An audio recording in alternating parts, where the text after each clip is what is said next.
standing forward fold.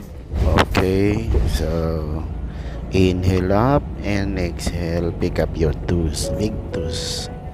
Adjust your spine. Lift up your chest, flat your back. Yan. May push ni mo imong ni backward para ma-open pa yung hamstring muscles. Try to push it hard. Ayan, masakit yung sa akin kasi may injuries ako niyan. Nagpipix tayo ng injuries. So, yan ang nangyari. So, forward pull 2 na yan. Okay. May dalawang post asanas yan. 1 and 2. So, yan ang 2. Okay.